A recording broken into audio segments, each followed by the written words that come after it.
नमस्कार, welcome to education for knowledge. आप लोगों का स्वागत है इस वीडियो में। आज हम लोग देखने वाले हैं बिहार स्पेशल। और बिहार स्पेशल में यहाँ पे बिहार से संबंधित प्रमुख मेले एवं त्यौहार से संबंधित प्रश्न रखा गया है, जो कि 17 बीपीएससी के लिए इम्पॉर्टेंट है। 17 बीपीएससी का जो पीटी एग्ज़ाम होने वाला है वो दिसंबर मंथ में प्रस्तावित है, यानी कि एग्ज़ाम का डेट बहुत करीब आ गया है। तो आप लोगों को अब तेज़ी से सारे रिविज़न करना है, जितना हो सके उतना रिवीजन कीजिए, प्रैक्टिस सेट दीजिए, प्रीवियस ईयर क्वेश्चन को आप यहाँ अटैम्प्ट कीजिए, तो उससे ज़्यादा बेनिफिट होगा। तो यहाँ पे चलिए हम लोग डिस्कस करेंगे। इसके अंतर्गत हम लोग प्रमुख मेले देखेंगे, महोत्सव देखेंगे और पर्व त्यौहार देखेंगे। तो इसको हम पार्ट वाई करके देखेंगे, यानी कि 3 से 4 पार्ट में ये कंप्लीट हो जाएगा। तो आज ये पार्ट 1 है, तो इसके अंतर्गत हम लोग मेले और महोत्सव देखेंगे। इसके अंतर्गत अगर आप देखिएगा तो यहाँ पे ये एक न्यू टॉपिक लिया गया है। इससे पहले हम लोग साहित्य एवं साहित्यकार देख रहे थे बिहार से, तो यहाँ पे इसको स्किप नहीं करना है, वीडियो को पूरा देखना है। देखिए फर्स्ट क्वेश्चन में दिया गया है कि सोनपुर मेला किस नदी के तट पर लगता है। तो सोनपुर मेला यहाँ बिहार का जो गंगा नदी है, यानी कि आप बोल सकते हैं कि भारत का जो गंगा नदी है उसी के किनारे लगती है। गंगा नदी भारत की एक होली रिवर है, भारत की सबसे लंबी भी नदी है, 2525 किलोमीटर है। ये उत्तराखंड के गंगोत्री से निकलती है। यहाँ पे आप लोगों को ये पता होना चाहिए कि ये बिहार से भी होते हुए गुजरती है, इसलिए बिहार में जो गंगा नदी फ्लो करती है तो इसी के किनारे लगती है सोनपुर मेला। तो आपसे पूछा गया था कि सोनपुर मेला किस नदी के तट पर लगता है, तो गंगा नदी। इसका आंसर ए हो जाएगा। इसी से संबंधित कुछ हम लोग इम्पोर्टेंट फैक्ट देखेंगे। सोनपुर मेला जो है वह विश्व विख्यात है, यानी पूरे वर्ल्ड वाइड फेमस है। सोनपुर मेला उत्तर बिहार में गंगा एवं गंडक नदी के संगम पर कार्तिक मास में लगता है, यानी कार्तिक के महीना में लगता है। और ये उत्तर बिहार में, यानी कि जो गंगा नदी है उसको बिहार को 2 भागों में बांटती है, एक उत्तरी मैदान का बिहार, एक दक्षिणी बिहार का मैदान। तो ये उत्तरी बिहार में लगती है, गंगा नदी और गंडक नदी के संगम पर लगती है। यह एशिया का सबसे बड़ा पशु मेला है, यानी कि यह सबसे लार्जेस्ट मेला है पशु का, जानवरों का। इस स्थान पर हरि यानी विष्णु और हर शिव का मंदिर है, यानी यहाँ पे आप लोगों को यह होना चाहिए कि हरि और हर, हरि का मतलब विष्णु और हर मतलब शिव का मंदिर है, इसलिए यह स्थान को हरिहर क्षेत्र भी कहते हैं, यानी कि इस क्षेत्र को हरिहर कहा जाता है। तो हरिहर क्यों कहा जाता है ये आप लोगों को याद होना चाहिए। नेक्स्ट हम लोग देखेंगे क्वेश्चन नंबर 2, और 2 में दिया गया है सोनपुर मेला किस माह में लगता है। तो अभी आप लोगों को हम बताएं कि सोनपुर मेला कार्तिक माह में लगता है, यानी कार्तिक मास। तो इसका आंसर सी हो जाएगा। निम्न में से कौन मेले एशिया का सबसे बड़ा पशु मेला है, यानी एशिया का लार्जेस्ट एनिमल है, यानी कि यहाँ पे जो है कैटल के लिए एनिमल है, पशु के लिए मेला लगता है, वह कौन सा है। तो 3 का जो आंसर है वह सी हो जाएगा, सोनपुर मेला। सोनपुर का मेला गंडक और गंगा नदी के किनारे लगती है उत्तरी बिहार में। ये इम्पॉर्टेंट है, यह एशिया का सबसे बड़ा पशु मेला है। इसका आंसर सी हो जाएगा 3 क्वेश्चन नंबर का। क्वेश्चन नंबर 4 दिया गया है सोनपुर मेले के स्थान पर किस भगवान का मंदिर है, यानी सोनपुर मेले के स्थान पर जिस जगह पे सोनपुर मेला लगता है उस स्थान पर किस भगवान का या किस गॉड का यहाँ पे एक टेम्पल है, मंदिर है, वो पूछा जा रहा है। 4 का आंसर डी हो जाएगा। यहाँ पे बी एंड सी दोनों, विष्णु और शिव, जबकि विष्णु को अभी हम बताएं कि विष्णु को यहाँ पे बोला जा रहा है हरि और शिव को हर। तो इसका आंसर जो है वह डी हो जाएगा, बी एंड सी, विष्णु और यहाँ पे शिव का मंदिर है। क्वेश्चन नंबर 5 देखेंगे। क्वेश्चन नंबर 5 में दिया गया है सोनपुर मेले क्षेत्र किस अन्य नाम से प्रसिद्ध है, यानी सोनपुर मेले का जो क्षेत्र है जहाँ पे मेला लगता है वह किस अन्य नाम से, दूसरे नाम से फेमस है वर्ल्ड वाइड। तो यहाँ पे हरिहर धाम इसको बोला जाता है। तो 5 का आंसर ए हो जाएगा, हरिहर धाम। तो हरिहर धाम क्यों है, ऐसा ये मान्यता है कि हरिहर नाथ मंदिर का निर्माण भगवान राम ने सीता स्वयंवर के लिए जाते समय अपने हाथों से किया था। इसकी मरम्मत राजा मानसिंह ने कराई थी। मुगल काल में राजा राम नारायण ने इस मंदिर को एक व्यापक रूप दिया। इन दिनों छपरा जिला प्रशासन द्वारा बिहार सरकार के सहयोग से हरिहर क्षेत्र मेला लगाया जाता है।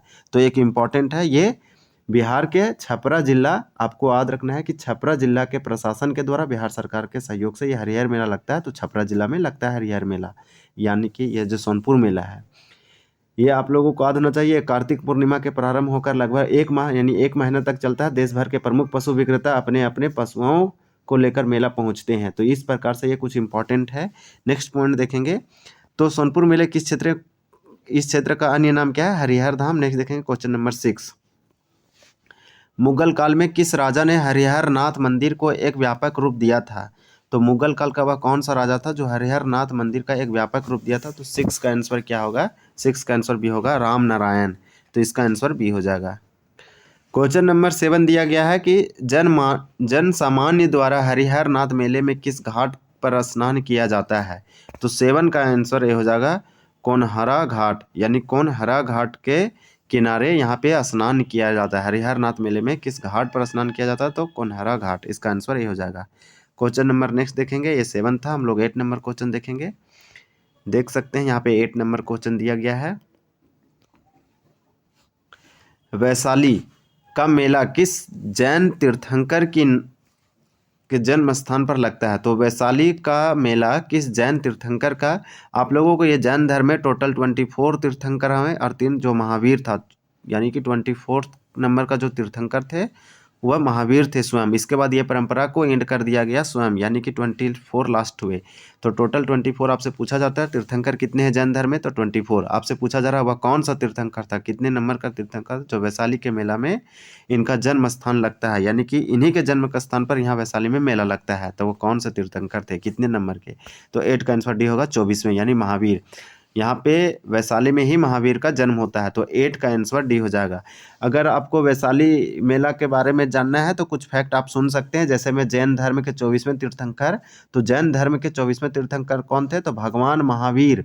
इनका जन्म स्थल वैशाली में चैत माह, यानी कि यहाँ पे जो मेला लगता है वह चैत माह में लगता है। तो आप लोगों को ये पता होना चाहिए, चैत माह, चैत महीने के त्रयोदशी तिथि में यह मेला आयोजित किया जाता है। मेले में जैन धर्म से संबंधित साहित्य, चित्र और मूर्तियों के साथ साथ अन्य वस्तुएं भी मिलती है। तो यहाँ पे साहित्य, चित्र और मूर्तियां भी मिलती है। क्वेश्चन नंबर नेक्स्ट देखेंगे, ये क्वेश्चन नंबर हम लोग देखेंगे 24वें महावीर के जन्म पर यहाँ पे लगती है वैशाली में। क्वेश्चन नंबर 9 दिया गया है और 9 में पूछा जा रहा है आपसे कि वैशाली का मेला किस माह में लगता है? तो वैशाली का मेला किस माह में लगता है? तो अभी हम बताएं, यहाँ पे 9 का आंसर ये हो जाएगा, चैत माह में लगता है वैशाली का मेला, जो कि जैन धर्म के 24वें तीर्थंकर भगवान महावीर के जन्मस्थली वैशाली में लगता है। देवघर का मेला किस माह में आयोजित किया जाता है? हालांकि अब देवघर का जो मेला है ये चला गया झारखंड में, और ये मानव का मेला, पूरी दुनिया का सबसे बड़ा है मानवों का मेला, यानी आदमियों का। तो देवघर यहाँ शिव के लिए मनाया जाता है। यहाँ पे देवघर में, यहाँ पे बोलबम आप बोल सकते हैं, या फिर यहाँ पे बैद्यनाथ धाम है। यहाँ पे 12 ज्योतिर्लिंगों में से एक है और 51 शक्तिपीठों में से एक है। तो देवघर का मेला किस माह में आयोजित किया जाता है? तो इसका आंसर सिंपल है, सावन के महीना में लगता है। 10 का आंसर सी हो जाएगा। इनके बारे में जो इम्पोर्टेंट दिया गया है, बिहार के भागलपुर जिले के सुल्तानगंज, यानी बिहार का जिला भागलपुर के यहाँ पे सुल्तानगंज पड़ता है, यहाँ से लेकर देवघर देवघर पड़ता है झारखंड में। 105 किलोमीटर लंबे क्षेत्र में श्रावण मेला का आयोजित होता है, यानी आयोजित किया जाता है। श्रावण और भाद्रपाद में शिव भक्त सुल्तानगंज से जल लेकर पैदल की देवघर पहुँचते हैं। तो इस प्रकार से आपको याद रखना है। एक इम्पॉर्टेंट फैक्ट है कि देवघर का प्रसिद्ध रावणेश्वर वेदनाथ ज्योतिर्लिंग तो 10 मतलब 12 ज्योतिर्लिंगों में से एक है। इसे कामना लिंग भी कहा जाता है। तो आप लोगों को यह पता होना चाहिए, इन्हें वैद्यनाथ धाम या बाबा धाम के नाम से भी जाना जाता है। इससे संबंधित इतने ही फैक्ट है, इसको देखेंगे एक एक करके। तो देवघर का मेला किस माह में? तो सावन के महीना में। सुल्तानगंज, यहाँ पे देखिए सुल्तानगंज दिया है, ये भागलपुर में पड़ता है। भागलपुर एक जिला है बिहार का। तो भागलपुर का सुल्तानगंज से देवघर की दूरी कितनी है? तो 105 किलोमीटर है। 11 का आंसर भी हो जाएगा। देवघर मेले में श्रद्धालु कहाँ से जल लेकर आते हैं? तो देवघर मेले में जो श्रद्धालु हैं, भक्त हैं, वो कहाँ से लेकर आते हैं जल? तो 12 का आंसर ये हो जाएगा, सुल्तानगंज से लेकर आते हैं, जबकि सुल्तानगंज ये भागलपुर बिहार में पड़ता है। नेक्स्ट देखेंगे, बैद्यनाथ धाम को अन्य किस नाम से जाना जाता है? बैद्यनाथ धाम का दूसरा नाम क्या है? तो बैद्यनाथ धाम का दूसरा नाम बाबा धाम है। आप बोल सकते हैं इसका आंसर सी, और ये सावन के महीने में लगता है। तो 13 का आंसर सी हो जाएगा। 14 नंबर क्वेश्चन देखेंगे, कौन सा मेला शारदीय नवरात्र से एक पखवाड़े पूर्व लगता है? तो इनमें से पूछा जा रहा है आपसे कि कौन सा मेला शारदीय नवरात्र से एक पखवाड़े पूर्व लगता है? तो 14 का आंसर डी हो जाएगा। हम लोग देखेंगे कि 14 में क्या दिया गया है। तो आप देख पा रहे होंगे कि 14 में डी है, यानी पृथपाच मेला है। ये पृथपाच मेला भी इम्पॉर्टेंट है, तो 14 का डी हो जाएगा। हम लोग पृथपाच मेला के बारे में देखेंगे। पृथपाच मेला आप लोगों को पता होना चाहिए, ये गया में लगता है, यानी कि बिहार के गया में लगता है यह मेला। यह शारदीय नवरात्र में एक पखवाड़े पूर्व लगता है। पृथपाच में हिंदू अपने पूर्वजों को स्मरण कर उनका श्रद्धा करते हैं, यानी पृथपाच मेला पिंडदान कराया जाता है। ये गया में लगता है, नदी के किनारे। ऐसी मान्यता है कि दिव्यांग आत्मा को तभी शांति मिलती है जब उसका पिंडदान करा दिया जाता है। या फिर वैसे तो गया में सालों भर पिंडदान होता है, परंतु पितृपक्ष में किए गए पिंडदान का विशेष महत्व है। यानी पिंडदान लोग सालों भर करा सकते हैं, गंगा नदी के किनारे कराते हैं, गया में कराते हैं, फल्गु नदी के किनारे कराते हैं, लेकिन जो पितृपक्ष का मेला लगता है उस समय अगर पिंडदान कराया जाए तो उस समय बेटर होता है, लोग अच्छे मानते हैं। तो इससे संबंधित कुछ फैक्ट था, इसी में देखेंगे। बिहार में कहाँ पिंडदान किया जाता है, तो गया में किया जाता है। 15 का आंसर भी हो जाएगा। हम लोग नेक्स्ट देखेंगे क्वेश्चन नंबर, ये 15 था, हम लोग 16 क्वेश्चन नंबर देखेंगे। अगर वीडियो पसंद आ रहा है तो चैनल को आप जरूर सब्सक्राइब करें और शेयर भी करें, ताकि इसमें और से अधिक लोगों को लाभ मिल सके और जुड़ भी सके। बाबा बृहस्पति नाथ का मेला कहाँ लगता है, तो बृहस्पति नाथ मेला कहाँ लगता है, बिहार का। इस मेला का नाम आप अच्छे से देख सकते हैं। 16 का आंसर जो है ए हो जाएगा, बक्सर में लगता है। जिले के ब्रह्मपुर यानी बक्सर जिले में ये लगता है बाबा यानी ब्रह्मपुर नामक गांव में शिवरात्रि व वैशाख महीने के बाद, यानी आप लोगों को ये शिवरात्रि या वैशाख महीने के बाद एकादशी के दिन में ये लगता है, यह बक्सर जिला में लगता है। बाबा बृहस्पति नाथ का मेला किस पर्व के अवसर पर लगता है, यानी कि ये किस अवसर पर लगता है, तो 17 का आंसर सी हो जाएगा, शिवरात्रि में लगता है। अभी हम बताएंगे आप लोगों को, इसका आंसर हो जाएगा शिवरात्रि। तो नेक्स्ट देखेंगे 18 नंबर क्वेश्चन। 18 नंबर में देख लीजिए क्या दिया गया है। तो 18 नंबर में बोला जा रहा है कि बाबा बृहस्पति नाथ का मेला किस माह में लगता है, यानी कि 18 का आंसर डी हो जाएगा, वैशाख में लगता है। मल मास का मेला किस अवसर पर लगता है, तो 19 का आंसर सी हो जाएगा, मकर संक्रांति, यानी कि मकर संक्रांति ये जनवरी के मंथ में लगता है। नेक्स्ट क्वेश्चन देखेंगे। ये सारे इंपॉर्टेंट क्वेश्चन है बीपीएससी के दृष्टिकोण से। कुछ मेला, कुछ त्यौहार, कुछ फेस्टिवल, कुछ महोत्सव, ये सब पूछे जाते हैं। ये सब आप अगर स्किप करते हैं तो लोगों से आप पीछे हो सकते हैं। तो आप ये सब कीजिएगा तो आप थोड़ा सा आपको नॉलेज में इन्हांस होगा और आप लोगों तक पहुँच सकते हैं, टारगेट कर सकते हैं एग्जामों का, और अधिकारी बनने का जो सपना देख रहे हैं वो आपको करीब लेके जाएगा यही सारे क्वेश्चन। 20 में दिया गया है कि मलमास के अवसर पर कहाँ भव्य मेला लगता है, तो 20 का आंसर ये हो जाएगा, राजगीर में लगता है। राजगीर नालंदा जिला में पड़ता है। तो मलमास के अवसर पर कहाँ भव्य मेला लगता है, राजगीर में। बेतिया मेला प्रत्येक वर्ष किस पर्व के अवसर पर लगता है, तो 21 का आंसर जो है वह डी हो जाएगा, दशहरा। जो बेतिया मेला है प्रत्येक वर्ष दशहरा पर्व के अवसर पर मनाया जाता है। क्वेश्चन नंबर 22 है, सैराट मेला किस माह में आयोजित होता है, तो 22 का आंसर ये हो जाएगा, जेठ में, यानी जेठ जो है उस समय जयराट मेला का आयोजन किया जाता है। जयराट मेला कहाँ आयोजित होता है, तो 23 का आंसर डी हो जाएगा, मधुबनी में। बिहार के मधुबनी जिला में सैराट मेला का आयोजन होता है, इसका आंसर डी हो जाएगा। 24 क्वेश्चन नंबर, सिमरिया मेला किस जगह में या किस माह में आयोजित होता है, तो 24 का आंसर ये हो जाएगा, कार्तिक में, यानी कार्तिक के महीना में सिमरिया मेला का आयोजित किया जाता है।